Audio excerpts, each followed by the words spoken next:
What's going on, Impact? My name is Rasool Berry, and this is the Impact 10 video devotional series where we'll be looking at different aspects of who God is. Today we're going to examine God is my Lord. And we're going to look at a passage of scripture that's been really rocking me recently. It's John chapter 6, verses 66 through 68.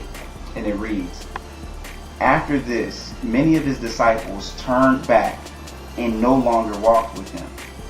So Jesus said to the 12, 'Do you want to go away as well?' Simon Peter answered him, 'Lord, to whom shall we go? You have the words of life.'" Now, the context here is that earlier in John chapter 6, Jesus does the incredible miracle of taking 2 fish and 5 loaves of bread and using it to feed 5,000 people.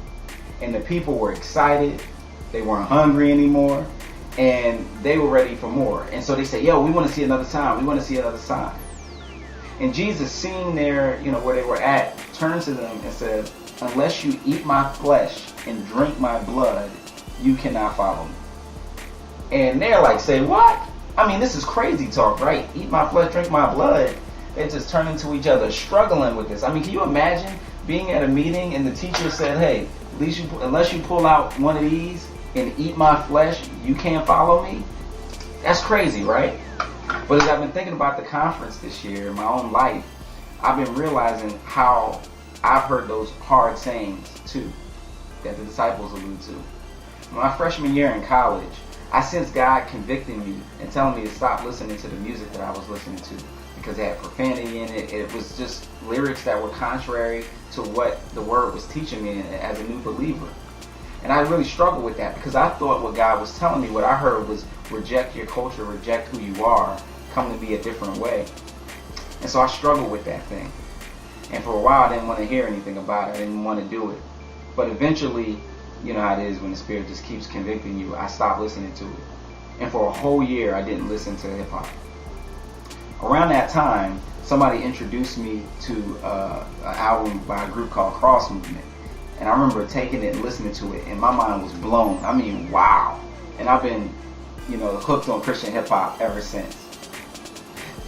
A year after I got introduced to that album, I meet them at the Impact conference in Atlanta, and I'm like, this is crazy. I was just listening to your stuff, and turns out, they introduced me. They invited me to hang out with them, and I started to travel with them and start to see their lifestyle match the stuff that they're talking about in the music.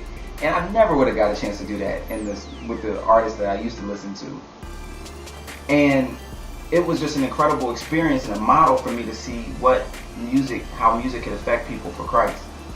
And so here I am now, the director of Impact Music, using R&B, gospel, hip hop to reach people for Christ all around the country and hopefully around the world. And so that's such a reminder to me of the fact that far from just trying to take stuff away from me and be mean, what Jesus was trying to do to that crowd as well as in my life is to say, hey, if you set me apart as Lord, I have a purpose and destiny for you, even if you don't quite understand all of what is taking place and why.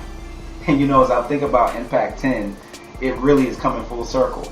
I mean, Impact and this partnership with Cross Movement Records and launching Level 316 and their album release concert happening at the conference. It's like the very place in which I met this group and got introduced to this whole music outreach concept is now the place where it's being introduced. And so God oftentimes will challenge us with giving away some things so that we set them apart as Lord, and in doing so, He unlocks a purpose and a destiny that we can't even imagine. Well, what about us today? What are those hard sayings that you're hearing now that you're struggling with? What are the things that Jesus is telling you to give away, to give up, or to do that you're struggling with? Are you willing to listen to Him when there's no crowds there, when there's no fish and 5 loaves, there's no miraculous signs, but it's just His Word? Now remember that when you do obey God, when we do follow Him as Lord, He shows us a purpose and a destiny we couldn't have imagined. Now we still need to obey Him regardless because He's Lord. But when we do, He unlocks so much more for us. So meditate on that as we get ready for Impact 10 and get ready for the Lord to show himself strong. Take care. Let's go. Let them know the deal. Let them know, Chris. Tell them how it feels. Yeah. Let them know the cost to follow Christ. Demand some realness. Tell them about the price he pays. Tell them about the life he saved. How you know that rugged cross on Calvary for heaven's sake. Tell them about his gentleness. Tell them about his patience. Tell them about his everlasting love that conquers hatred.